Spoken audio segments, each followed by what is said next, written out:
Hello students, मैं अविनाश चंद्रा, आपका chemistry teacher. आज हम लोग लेने जा रहे हैं क्लास 11th का फर्स्ट लेक्चर। तो इसके पहले कि हम लोग लेक्चर की शुरुआत करें, अभी तो बिल्कुल नए नए गए क्लास 11th में, तो लेक्चर की शुरुआत करने के पहले हम ये समझ लें कि क्लास 10th और क्लास 11th के केमिस्ट्री सिलेबस में कितना डिफरेंस है। क्लास 10th में अगर बात करें तो केमिस्ट्री का सिलेबस बहुत छोटा सा था। क्लास 11th में बहुत ज़्यादा इलेबोरेटेड है। क्यों इलेबोरेटेड है? क्योंकि अब आपको क्या देना है, बोर्ड देना है, आपको नीट देना है, आपको जेई मेंस का एग्जामिनेशन देना है। अब देखो, सबसे ज़्यादा घबराहट किस बात से होती है कि हम केमिस्ट्री पढ़ें कैसे। सबसे ज़्यादा बच्चों की समस्या क्या रहती है कि सर हमको केमिस्ट्री याद ही नहीं हो रहा है। कुछ लोग दिमाग में क्या डाल देते हैं कि आपको केमिस्ट्री रटना है, केमिस्ट्री एक रटने वाला सब्जेक्ट है, आप रट लेंगे तो आपको केमिस्ट्री आ जाएगी। नहीं, ऐसा कुछ नहीं है। केमिस्ट्री क्या है? सी फॉर केमिस्ट्री है और सी फॉर कॉमन सेंस है। हम अपने कॉमन सेंस का यूज़ करते चले जाएं और केमिस्ट्री हमारी पूरी सॉल्व होती चली जाएगी। कुछ नहीं, कुछ भी आपको पेन नहीं लेना है। आपको क्या करना है, सिर्फ और सिर्फ अपने कॉमन सेंस का यूज़ करना है। हाँ, एक रिक्वायरमेंट केमिस्ट्री की ज़रूर है कि आपकी रेगुलर स्टडी केमिस्ट्री की होनी चाहिए। ऐसा नहीं है कि आज अगर सर ने कोई टॉपिक समझाया तो लाओ जाने दो, अभी तो क्या टाइम हुआ है, बाद में हम पढ़ लेंगे। नहीं तो इसमें आपका गड़बड़ हो जाएगा। आपको क्या करना है, जो भी छोटी छोटी चीज़ों को ध्यान रखना है। केमिस्ट्री में बहुत सारे रीजनिंग के क्वेश्चन आएंगे, तो रीजनिंग के क्वेश्चन आएंगे तो उसमें घबराना नहीं है। कुछ सर्टेन सेट ऑफ रीजन्स है, हमको क्या करना होगा, वहाँ पर अप्लाई करना होगा। क्लास 10th ICSE के बच्चे तो फिर भी थोड़ा केमिस्ट्री डिटेल में पढ़े, उनका सिलेबस थोड़ा सा बड़ा है CBSE के कंपैरिजन में, लेकिन कोई घबराने की जरूरत नहीं है। मैं आपको जो शुरू करने जा रहा हूँ, मैं आपको पहला चैप्टर शुरू करने जा रहा हूँ और बिल्कुल हम बेसिक से शुरुआत करेंगे। आप क्लास 10th पास कर गए, बहुत अच्छे नंबर से पास किए होंगे, आई होप सो। लेकिन हम शुरुआत कहाँ से करें क्लास 11th की? कारण क्या है बिल्कुल बेस से शुरू करने का, कि हम कोई लूप होल नहीं छोड़ सकते, क्योंकि आने वाला 2 साल डिसाइड कर देगा कि हमारे कैरियर का डायरेक्शन क्या होगा। तो हम लोग पहले चैप्टर से शुरुआत करेंगे। देखो, कुछ चैप्टर्स बहुत इंपॉर्टेंट है। सबसे पहला चैप्टर क्लास 11th का पूरा केमिस्ट्री का बेस तैयार करने वाला है। कौन सा चैप्टर है? Some basic principles of chemistry. पहली शुरुआत हमारी इसी चैप्टर से होगी, तो नाम ही है इसका बेसिक प्रिंसिपल, यानी बिल्कुल बेसिक चीजें आपको पता होनी चाहिए।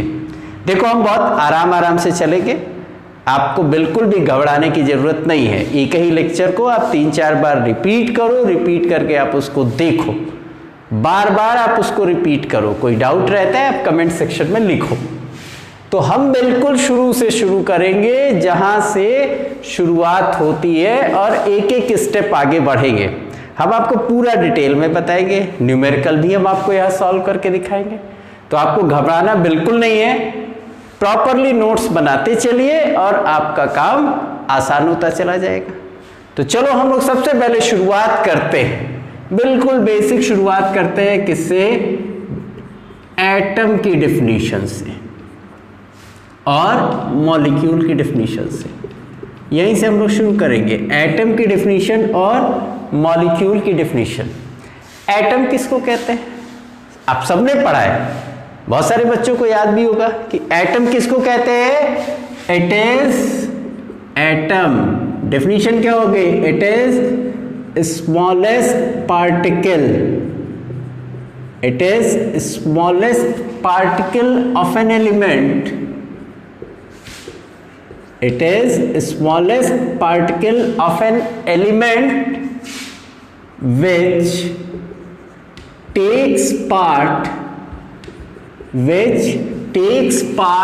in chemical reaction, यानी केमिकल रिएक्शन में ये पार्टिसिपेट करेगा। अब हम बात करते हैं इसका एग्जिस्टेंस। एग्जिस्टेंस का मतलब कि नेचर में ये किस फॉर्म में एग्जिस्ट करेगा। तो देखो इसका एग्जिस्टेंस क्या होता है, an atom may or may not exist independently। तो क्या कह रहा है एटम की डिफिनीशन? एटम की डिफिनीशन क्या है कि किसी भी एलिमेंट का वो स्मॉलेस्ट पार्टिकल जो केमिकल रिएक्शन में पार्टिसिपेट करेगा, यानी केमिकल रिएक्शन में पार्टिसिपेट कौन करेगा? एटम करेगा। एग्जिस्टेंस की बात करें तो एटम इंडिपेंडेंटली एग्जिस्ट कर भी सकता है और नहीं भी कर सकता है। तो दोनों बातें देखो आगे, कर भी सकता है और नहीं भी कर सकता है। तो क्या कंडीशन है, कब करेगा और कब नहीं करेगा? तो देखो अगर हम इंडिपेंडेंटली की बात करें तो जितने भी मेटल एटम्स होते हैं, जितने भी मेटल एटम्स होते हैं वो सब इंडिपेंडेंटली एग्जिस्ट करेंगे। ठीक है, इंडिपेंडेंटली इनका हम एग्जिस्टेंस की बात करते हैं। ठीक है, इसके अलावा जितनी भी नोबल गैसेस हैं, सारी की सारी नोबल गैसेस एटॉमिक स्टेट में ही एग्जिस्ट करती है, यानी उनका एटॉमिक स्टेट और मॉलिक्यूलर स्टेट बराबर होगा। कौन नहीं करेगा? Does not. अब कौन होता है जो इंडिपेंडेंटली एग्जिस्ट नहीं करेगा? हाइड्रोजन इंडिपेंडेंटली एग्जिस्ट नहीं करता। तो हाइड्रोजन नहीं करेगा, नाइट्रोजन नहीं करेगा, ऑक्सीजन नहीं करेगा, क्लोरीन नहीं करेगा, ठीक है, ब्रोमीन नहीं करेगा, आयोडीन नहीं करेगा, फ्लोरीन नहीं करेगा। तो ये सारे एलिमेंट्स, इसके अलावा भी कुछ एलिमेंट्स हैं जो इंडिपेंडेंटली एग्जिस्ट नहीं करेंगे, यानी वो एटॉमिक स्टेट में एग्जिस्ट नहीं करेंगे। अगर हम एक एग्जांपल से समझे तो हम सोडियम अगर लिख रहे हैं तो सोडियम का सिंबल क्या हो गया? Na, और ये किसको रिप्रेजेंट कर रहा है? सोडियम के एटम को रिप्रेजेंट कर रहा है। और जब भी हम किसी रिएक्शन को लिखते हैं, क्लास 10 तक के रिएक्शन में पढ़ा होगा, सोडियम जब भी लिखा जाता है इंडिपेंडेंटली तो Na के फॉर्म में लिखा जाता है। वहीं अगर हम हाइड्रोजन की बात करें तो हाइड्रोजन में क्या होता है? अगर H लिखेंगे तो ये किसको रिप्रेजेंट करेगा? एटम को। और ये एटम इंडिपेंडेंटली एग्जिस्ट नहीं करेगा। एग्जिस्ट किस फॉर्म में करता है? ये H2 के फॉर्म में एग्जिस्ट करता है। और H2 हाइड्रोजन का क्या हो जाता है? मॉलिक्यूल होता है। तो दो चीजें मैंने कही। पहला क्या कहा कि एटम वो स्मॉलेस्ट पार्टिकल होगा जो इंडिपेंडेंटली एग्जिस्ट कर भी सकता है, नहीं कर सकता है, लेकिन केमिकल रिएक्शन में पार्टिसिपेट करेगा। कौन कर सकता है? तो मेटल एटम्स की बात कर दिए, नोबल गैसेस की बात कर दिए। इसके अलावा बहुत सारे नॉन मेटल्स भी इसी फॉर्म में एग्जिस्ट करते हैं। ठीक है, बहुत सारे नॉन मेटल्स भी एटॉमिक फॉर्म में एग्जिस्ट करते हैं। कौन नहीं करता है? तो hydrogen, nitrogen, oxygen, chlorine, bromine, iodine, fluorine, ये सब एटॉमिक स्टेट में एग्जिस्ट नहीं करते। तो एटम की डेफिनेशन क्लियर हो गई होगी कि smallest particle of element which takes part in chemical reaction which may और मे नॉट एग्जिस्ट इंडिपेंडेंटली। दूसरी जो चीज आती है जो हमें पढ़नी है अब, वो क्या आता है? मॉलिक्यूल। क्वेश्चन ये उठता है कि मॉलिक्यूल किसको कहेंगे? तो मॉलिक्यूल क्या होता है कि it is, molecule is smallest particle of a substance. देखो डेफिनेशन पे ध्यान देना, मैंने यहां क्या लिखा है? सब्सटेंस लिखा है। वो सब्सटेंस क्या हो सकते हैं? वो सब्सटेंस एलिमेंट भी हो सकते हैं और वो सब्सटेंस कंपाउंड भी हो सकते हैं। दोनों में से कोई भी हो सकता है। तो स्मॉलेस्ट पार्टिकल, अब उस स्मॉलेस्ट पार्टिकल की कैरेक्टरिस्टिक क्या होगी? Which exist independently.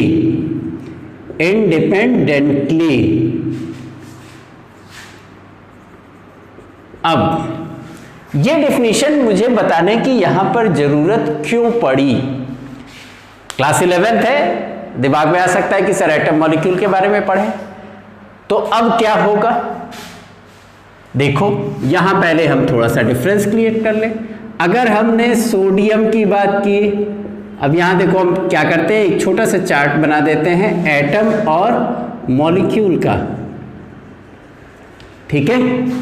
तो सोडियम का एटॉमिक फॉर्मूला भी Na होगा, मॉलिक्यूलर फॉर्मूला भी इसका Na होगा। लेकिन अगर हम हाइड्रोजन की बात करें तो उसका एटॉमिक सिंबल क्या होगा, H, और मॉलिक्यूल किस फॉर्म में होगा, H2। तो सोडियम हम Na लिखे हैं तो जो उसका एटम है वही उसका मॉलिक्यूल है।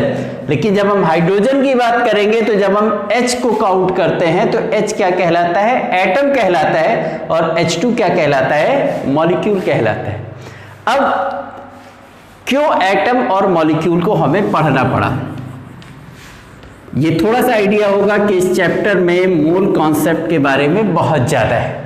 तो मोल कॉन्सेप्ट के बारे में बहुत ज़्यादा है, तो सपोज करो मैंने लिखा Na2CO3, Na2CO3, तो यहाँ देखो क्या हो गया, सोडियम के 2 एटम्स हो गए, कार्बन का क्या हो गया, 1 एटम हुआ, और ऑक्सीजन के कितने हो गए, 3 एटम्स हो गए। लेकिन अगर एज अ होल हम बात करें तो ये क्या है, ये 1 मॉलिक्यूल है, ठीक है। अगर आपसे कहता है 1 मॉलिक्यूल हाइड्रोजन, तो इसका मतलब क्या करेंगे आप, H2 लिखेंगे, H2 को काउंट करेंगे, और H2 में क्या है, it is made up of 2 atoms of hydrogen. इस चीज को ध्यान में रखिएगा, बहुत सारे न्यूमेरिकल आएंगे जहां पर आपको ये कॉन्सेप्ट लेकर के चलना है। जब वो कहेगा हाइड्रोजन एटम तो आप क्या कंसीडर करेंगे, H कंसीडर करेंगे, और जब वो कहेगा हाइड्रोजन मॉलिक्यूल तो आप क्या कंसीडर करेंगे, H2 कंसीडर करेंगे, ठीक है। चलो अब इसके बाद हम लोग बात करते हैं कि कितने तरह के मॉलिक्यूल होते हैं, कितने तरह के मॉलिक्यूल्स एग्जिस्ट करते हैं। तो चलो इसके बारे में भी बात कर लेते हैं। अगर हम इस बेसिस पर क्लासिफाई करें कि कितने एलिमेंट के एटम्स इन्वॉल्व हैं, क्योंकि मॉलिक्यूल के डेफिनेशन में मैंने क्या कहा कि it is the smallest particle of a substance, तो वो सब्सटेंस एलिमेंट भी हो सकता है, वो सब्सटेंस कंपाउंड भी हो सकता है। तो अगर हम मॉलिक्यूल की बात करते हैं तो देखो मॉलिक्यूल 2 तरह के हो सकते हैं। पहला कौन सा होगा, पहला होगा होमो एटमिक, पहला क्या होगा, होमो एटमिक मॉलिक्यूल। तो होमो एटमिक मॉलिक्यूल का मतलब क्या होता है कि molecule is made up of single type, या और इसको क्या लिख सकते हो, 1 टाइप ऑफ एटम्स। यानी हमने अगर हाइड्रोजन लिखा तो इसमें दोनों एटम किसके, हाइड्रोजन के, तो ये कैसा मॉलिक्यूल हुआ, ये होमो एटमिक मॉलिक्यूल हुआ। हमने लिखा O2, तो O2 में दोनों एटम्स किसके हैं, ऑक्सीजन के हैं, तो ये क्या कहलाएगा, होमो एटमिक। हमने क्या लिखा O3 किसका सिंबल होता है, O3 is the symbol of ozone, तो ओजोन का सिंबल है, इसमें भी तीनों एटम किसके, ऑक्सीजन के। तो अगर किसी मॉलिक्यूल में सिर्फ एक ही एलिमेंट के, यानी कि एक ही टाइप के एटम्स प्रेजेंट होंगे, तब हम उसको क्या कह देंगे, होमो एटमिक मॉलिक्यूल। नाम से ही क्लियर है कि अगर एक होमो है तो दूसरा वाला क्या होगा, दूसरा वाला होगा hetero atomic molecule, hetero atomic molecule, यानी इसमें जो एटम्स होंगे, एटम्स विल बी ऑफ 1 और मोर टाइप्स। ध्यान देना, होमो का मतलब क्या होता है, होमो वर्ड कहीं पर भी आया मतलब सेम, हेट्रो वर्ड कहीं पर भी आया मतलब डिफरेंट। तो होमो एटमिक मॉलिक्यूल का मतलब क्या हुआ कि मॉलिक्यूल सिर्फ एक ही टाइप के एटम से मिलकर के बने। यहां पर मॉलिक्यूल में क्या होगा, एटम्स विल बी ऑफ 1 और मोर टाइप्स, यानी एटम्स क्या हो सकते हैं, एक या एक से ज्यादा टाइप के हो सकते हैं। तो फॉर एग्जांपल कंसीडर करें H2O, तो H2O क्या होगा, हेट्रो एटमिक मॉलिक्यूल होगा, इसमें एक एटम हाइड्रोजन का है और एक एटम सॉरी 2 एटम हाइड्रोजन के और 1 एटम ऑक्सीजन के, यानी एक एलिमेंट हाइड्रोजन और दूसरा एलिमेंट क्या है, ऑक्सीजन। हम NH3 ले लेते हैं, तो NH3 में देखो 2 एलिमेंट, एक नाइट्रोजन और एक हाइड्रोजन। तीसरा हम कौन सा ले लेते हैं, H2SO4 ले लिया, तो इसमें देखो 3 एलिमेंट हो गए। तो एटम्स विल बी ऑफ 2 और मोर टाइप्स। इसको थोड़ा करेक्शन कर देते हैं कि या तो 2 टाइप के होंगे या 2 से ज्यादा टाइप के होंगे, तब हम उसको क्या कहते हैं, हेटेरोएटमिक मॉलिक्यूल कहते हैं। ठीक है, तो थोड़ा बहुत कहीं पर हो सकता है, कोई बात नहीं। चलो, तो ये क्लियर हो गया आपको होमोएटमिक मॉलिक्यूल और हेटेरोएटमिक मॉलिक्यूल। चलो अब इसके बाद बात करते हैं, तो ये तो हमने किस बेसिस पर किया कि जो एलिमेंट्स है वो कितने टाइप के हैं। दूसरा एक क्लासिफिकेशन हम क्या कर सकते हैं, एक वर्ड सुना होगा 9th-10th में आता है, उसको हम फिर से एक बार उसका रिकैप देंगे, दैट इज एटॉमिसिटी। एटॉमिसिटी का नाम जरूर सुना होगा, याद आ रहा है? चलो देखते हैं एटॉमिसिटी क्या होता है। एटॉमिसिटी होता है, it is the number of atoms present in one molecule. एक मॉलिक्यूल में जो नंबर ऑफ एटम्स होंगे उसको हम क्या कहते हैं, एटॉमिसिटी कहते हैं। इस बेसिस पर अगर डिवाइड किया गया तो हम कहेंगे मोनोएटमिक। नाम से क्लियर है, मोनोएटमिक का मतलब, मोनो मतलब 1, यानी मॉलिक्यूल में एक ही एटम हो तो जितने भी मेटल्स हैं ले लो, सोडियम ले लो, आयरन ले लो, गोल्ड ले लो, सिल्वर ले लो, इनर्ट गैसेस ले लो, हीलियम ले लो, नियॉन ले लो, ये सब क्या होंगे, ये सब मोनोएटमिक है। ध्यान में रखना है, मोनोएटमिक है, यानी इनके मॉलिक्यूल में एक ही एटम है। तो जब मॉलिक्यूल में एक ही एटम होता है तो जो एटॉमिक सिंबल होता है वही उसका मॉलिक्यूलर फॉर्मूला भी हो जाता है। दूसरा क्या आता है, दूसरा आता है डाईएटमिक। तो डाईएटमिक का मतलब क्या हो गया, हाइड्रोजन हो गया, ऑक्सीजन हो गया, क्लोरीन हो गया, ये सब क्या कहलाएंगे, डाईएटमिक कहलाएंगे। तीसरी चीज क्या आती है, हम सीधे कर देते हैं पॉलीएटमिक। पॉलीएटमिक का मतलब क्या हो गया कि 2 से ज्यादा। 2 से ज्यादा का क्या मतलब हुआ, हो सकता है कि 3 एटम्स हो, 3 एटम्स हो तो उसको क्या कहेंगे, ट्राईएटमिक। कोई याद है, चलो मैं बता देता हूँ। O3 हो गया। इसके बाद आता है आपका 4 एटम्स हो सकते हैं, 4 एटम्स भी हो सकते हैं, तब क्या कहेंगे, टेट्राएटमिक कहेंगे। टेट्राएटमिक में कौन सा हो सकता है, अगर हम सिंबॉलिक लेते हैं तो टेट्रा में P4 आपका आ सकता है, NH3 आ सकता है, इसमें आप H2O भी ले सकते हैं, आपको सिर्फ काउंट करना है। तो ये जो बात हुई ये किस बेसिस पर हो गई, एटॉमिसिटी के पर। देखो ये सारी चीजें बहुत बेसिक हैं, ये सब अभी जब हम लोग मोल कॉन्सेप्ट पढ़ेंगे आगे तो इन सारे टर्म्स का यूज आएगा। कोई क्वेश्चन पूछा जाएगा और उससे आपसे कहा जाएगा कैलकुलेट इट्स एटॉमिसिटी। अब आप सोचोगे सर तो एटॉमिसिटी बताया ही नहीं, तो इसीलिए हम सारी बेसिक चीज़ों को आपको पहले बता दे रहे हैं कि आपके दिमाग में रहे कि ये होमोएटॉमिक है कि हेटेरोएटॉमिक है, एटॉमिसिटी इसकी कितनी होगी, गिवन डेटा से हम कैसे कैलकुलेशन करेंगे। अब देखो एक चलो एक छोटी सी चीज़ यहीं पर बता देता हूँ। मान लो कि अगर कुछ एटॉमिक वेट दिया गया है, कोई एटॉमिक वेट दिया गया है, सपोज करो x आ गया, और हमने कैलकुलेशन किया बाय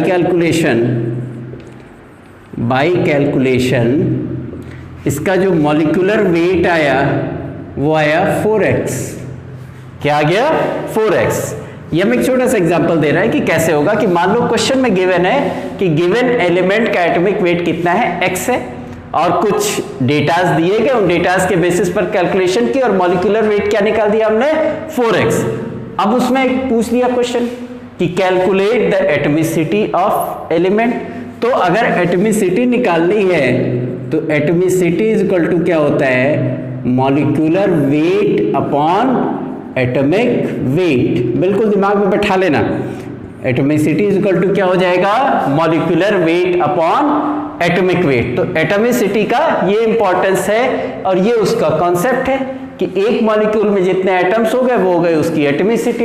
एक है तो मोनोएटॉमिक, 2 है डाईएटॉमिक, 2 से ज्यादा है तो पॉलीएटॉमिक, 3 है तो ट्राईएटॉमिक, 4 है तो टेट्राएटॉमिक। एक और इंपॉर्टेंट बता देते हैं, बड़ा यूज होता है उसका। चलो देखो 8 एटम, कहोगे सर 8 एटम्स का यूज होते हैं, तो उसको क्या बोलेंगे? पहली चीज ऑक्टा एटमिक। अब इसका एक बेस्ट एग्जांपल क्या है? S8। ध्यान रखना S8 पर बेस्ड क्वेश्चन आपसे पूछा जाएगा कि सल्फर का मॉलिक्यूलर वेट बताइए अगर उसकी एटमिसिटी इतनी है। ठीक है, तो दिमाग में ये आना चाहिए कि सल्फर जब मॉलिक्यूल के फॉर्म में एग्जिस्ट करता है तो किस फॉर्म में? S8, ये ऑक्टा एटमिक है। तो यहां तक का क्लियर हो गया हमारा कॉन्सेप्ट। एटम क्या है, मॉलिक्यूल क्या है, मॉलिक्यूल का नेचर ऑफ एलिमेंट के बेसिस पर क्लासिफिकेशन क्या है, इसके अलावा नंबर ऑफ एटम्स के बेसिस पर हमने कैसे क्लासिफाई किया। चलो अब इसके बाद हम लोग एक और छोटा सा टॉपिक उठाते हैं जिसका बहुत इंपॉर्टेंट है, और वो क्या है? कंपाउंड। कंपाउंड की बात करेंगे। तो कंपाउंड क्या होते हैं, मिक्सचर क्या होते हैं, कंपाउंड और मिक्सचर में डिफरेंस क्या है। तो चलो सबसे पहले बात करते हैं हम कंपाउंड की। तो कंपाउंड कैसे बनते हैं?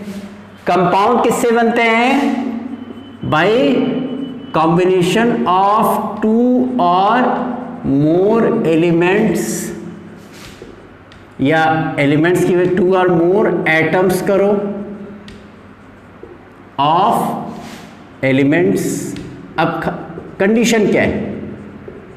कंडीशन क्या है? ऐसे थोड़े कि एलिमेंट के एटम आपस में आए और मॉलिक्यूल बनाए, नहीं, केमिकली कंबाइंड। क्या होगा? Chemically combined. तो क्या सिर्फ केमिकल कॉम्बिनेशन हो गया तो मॉलिक्यूल ये कंपाउंड बन गया? नहीं बना।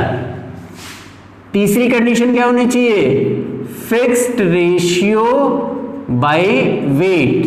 देखो अपने कंडीशंस को हमें याद रखना है कि कंपाउंड कब बनता है? जब 2 या 2 से ज्यादा एलिमेंट के एटम्स केमिकली कंबाइन होते हैं फिक्स रेशियो बाय वेट से, तब उसको हम क्या कहते हैं? कंपाउंड कहते हैं। अब खासियत क्या होती है? एक एग्जांपल लेकर के चलते हैं। सबसे कॉमन एग्जांपल ले लिया मैंने H2O। तो H2O क्या है? एक कंपाउंड है। देखो पहली कंडीशन सेटिस्फाई हो गई, 2 एलिमेंट्स थे, दो एलिमेंट। कौन कौन से 2 एलिमेंट? 2 एलिमेंट्स हैं आपके हाइड्रोजन और ऑक्सीजन। एटम्स कुल कितने हो गए? 3। वेट का रेशियो देखो फिक्स होगा। कैसे फिक्स होगा? अगर आप हाइड्रोजन, यहां हम लिख देते हैं weight of hydrogen is to weight of oxygen. तो अगर याद हो तो हाइड्रोजन के 2 एटम्स हैं और एक एटम का एटॉमिक वेट 1 होता है, तो 2:16 यानी कितना हो जाएगा? 1:8। तो अब हम वाटर बनाए चाहे किसी भी तरीके से बनाएं, उसमें हाइड्रोजन और ऑक्सीजन के वेट का रेशियो हमेशा 1:8 रहेगा। ठीक है, हम नदी का पानी ले लें, कुएं का पानी ले लें, नल का पानी ले लें, ठीक है। इसके अलावा हम सांस बाहर निकालते हैं, उसके साथ भी वाटर वेपर जाता है, पसीना छूट रहा है उसमें भी पानी है, कोई भी पानी ले लो उसमें हाइड्रोजन ऑक्सीजन के वेट का रेशियो क्या आएगा? 1:8 ही आएगा। तो 1:8 आ रहा है, इसका मतलब क्या हुआ कि H2O क्या है? एक कंपाउंड है। तो खासियत भी इसकी यही हो गई कि इसमें केमिकल कॉम्बिनेशन होता है। एक बहुत इंपॉर्टेंट चीज आती है कि जो प्रॉपर्टीज होती है, प्रॉपर्टीज ऑफ कंपाउंड, ये बहुत इंपॉर्टेंट है। Is different from constituent elements. तो अगर आपको खासियत बतानी है तो पहली खासियत क्या बता देंगे कंपाउंड की, कि कंपाउंड में जो एलिमेंट्स होते हैं वो केमिकली कंबाइंड होते हैं। दूसरी खासियत क्या बताएंगे कि जो एलिमेंट्स के वेट का रेशियो है, ये वेट का रेशियो हमेशा क्या रहेगा? कांस्टेंट रहेगा। तीसरी सबसे इंपॉर्टेंट प्रॉपर्टी क्या बताएंगे कि कंपाउंड की जो प्रॉपर्टीज होती हैं वो कंस्टिट्यूएंट एलिमेंट्स की प्रॉपर्टीज से बिल्कुल अलग होती हैं, बिल्कुल अलग होती है। हम यहीं पे समझ लेते हैं। चलो देखो, हाइड्रोजन की प्रॉपर्टी की अगर बात करें तो हाइड्रोजन इज कंबस्टिबल, हाइड्रोजन खुद जलता है। ऑक्सीजन की बात करें तो ऑक्सीजन क्या है? एक सपोर्टर ऑफ कंबस्शन है, सपोर्टर ऑफ कंबस्शन है। लेकिन वाटर क्या करे? आग के ऊपर डालेंगे तो आग क्या हो जाएगी, बुझ जाएगी। तो हाइड्रोजन की प्रॉपर्टी अलग, खुद जलेगी, ऑक्सीजन क्या करेगा, सपोर्ट करेगा, लेकिन वाटर क्या करेगा, आग को बुझा देगा।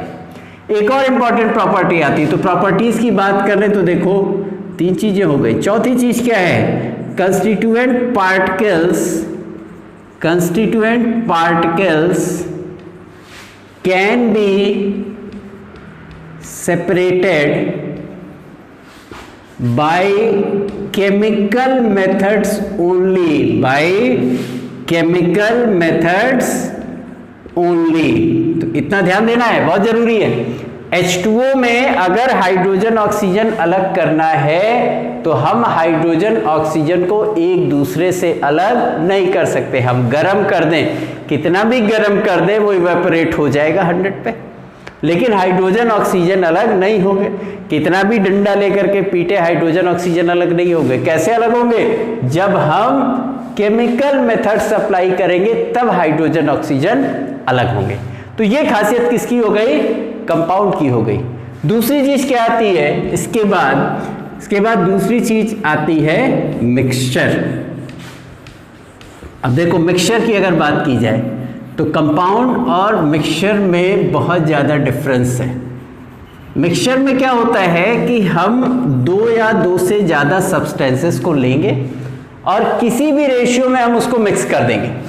तो सबसे पहले हम नाम लिख देते हैं यहाँ पर मिक्सचर। नाम से ही क्लियर है कि चीज़ों को क्या किया गया, मिक्स किया गया, यानी 2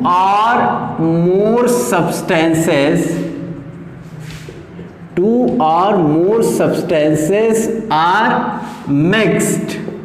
कैसे, केमिकल रिएक्शन करा के नहीं, दे आर मिक्स्ड फिजिकली। यानी हमने क्या किया, एक कटोरी में चीनी ले लिया और उसी में थोड़ा सा नमक डाल दिया तो क्या तैयार हो गया, एक मिक्सचर तैयार हो गया। उसमें कोई रेशियो नहीं रखना है कि हमें 1 चम्मच चीनी लेना है तो 1 चुटकी नमक लेना है। मेरा मन करेगा तो हम 2 चम्मच चीनी और 3 चम्मच नमक ले लेंगे। तो हमारा क्या होगा, फिजिकली सिर्फ मिलाया, चीनी और नमक ने आपस में कोई रिएक्शन नहीं किया। यानी यहां पर अगर हम बात करें तो एक फिजिकल कांटेक्ट सिर्फ हुआ चीनी और नमक का, एक दूसरे की प्रॉपर्टीज को अफेक्ट करने का काम नहीं हुआ। एक बहुत इंपॉर्टेंट चीज देखो, यही पहली चीज आ जाती है कि they are mixed physically in any ratio by weight. ध्यान देना है, अगर हम कंपाउंड की बात करें तो कंपाउंड में क्या हो रहा था, कंपाउंड में एलिमेंट्स के वेट का रेशियो हमेशा फिक्स था। यहां पर हमारे रेशियो से कोई लेना देना नहीं, हमारा जितना मन करेगा हम उतना लेंगे। हमने बालू ले लिया, नमक ले लिया, चीनी ले लिया, उसमें नींबू का रस निचोड़ दिया, उसके बाद 1 कटोरी पानी डाल दिया, तो ये सब फिजिकल सिर्फ कॉम्बिनेशन हो रहा है और इसमें रेशियो की कोई बाउंडेशन नहीं है। अब यहीं पर अगर हम बात करें एक बहुत इंपॉर्टेंट प्रॉपर्टी की, जिसको कंपेयर भी कर लेते हैं कंपाउंड की प्रॉपर्टी से। मैंने कहा कंपाउंड की प्रॉपर्टीज कंस्टिट्यूएंट पार्टिकल्स की प्रॉपर्टीज से बिल्कुल डिफरेंट होती है। यहां पर क्या होगा कि द प्रॉपर्टीज ऑफ सब्सटेंसेस, कौन से सब्सटेंसेस, एक वर्ड बढ़ा देते हैं, कंस्टिट्यूएंट सब्सटेंसेस आर रिटेन्ड मतलब कि उनकी प्रॉपर्टीज प्रेजेंट रहेंगी। अगर हम एक गिलास में पानी लेते हैं, उसमें चीनी डाल देते हैं, थोड़ा नमक डाल देते हैं और नींबू का रस निचोड़ देते हैं और उस पानी को, शरबत को अगर पीते हैं तो हमें चीनी का भी टेस्ट मिलता है, नमक का भी टेस्ट मिलता है और नींबू के रस का भी टेस्ट मिलता है। यानी जितने भी सब्सटेंसेस हमने मिक्स किए, सारे सब्सटेंसेस की properties as it is maintained है। क्लियर हो गया इतना? अब इसके बाद देखो, अलग कर सकते हैं, बिल्कुल अलग कर सकते हैं। कंपाउंड में अलग नहीं कर पा रहे थे, कंपाउंड में अलग करने के लिए क्या करना पड़ रहा था, केमिकल मेथड्स हमको अप्लाई करना पड़ रहा था। यहां पर हम क्या करेंगे कि constituent substances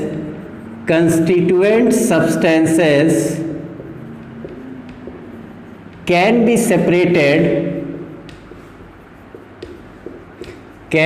separated by physical means. हम फिजिकल मीन्स से उसको अलग कर सकते हैं। अगर सपोज करो कि हमने क्या लिया, बालू लिया और उसमें थोड़ा सा आयरन फिलिंग डाल दिया, आयरन फिलिंग मतलब लोहे का बिल्कुल बुरादा, बिल्कुल महीन सा डाल दिया और कहा कि ये बालू में से आयरन के पार्टिकल्स को सेपरेट करना, तो बहुत आसान है। एक मैग्नेट लेकर के गए, मैग्नेट लेकर के गए तो सारे के सारे आयरन पार्टिकल्स क्या होंगे, उससे चिपक जाएंगे। जब चिपक जाएंगे तो वो अलग हो गए और बालू हमारा क्या हो गया, अलग हो गया। तो हम लोगों ने क्या क्या कवर कर लिया, एटम कवर कर लिया, बिल्कुल बेसिक। अभी आज पहला इंट्रोडक्टरी लेक्चर है तो आज हम सिर्फ बेसिक चीज़ों को डिस्कस कर रहे हैं। एटम हो गया, मॉलिक्यूल हो गया, मॉलिक्यूल के टाइप्स हो गए, on the basis of nature of element हो गया। दूसरा एटमिसिटी हो गया, उसके बेसिस पर कितने टाइप के हो गए। इसके अलावा कंपाउंड और मिक्सचर की बात हो गई। तो पहले इतना कॉपी कर लो, एक स्क्रीनशॉट ले लो। तो इसका स्क्रीनशॉट ले लिया सबने। तो आज के लेक्चर को हम यहीं पर अभी वाइंड अप कर रहे हैं। आज पहला इंट्रोडक्टरी लेक्चर था, इसलिए थोड़ा छोटा लेक्चर मैंने आपके लिए रिकॉर्ड किया, ठीक है।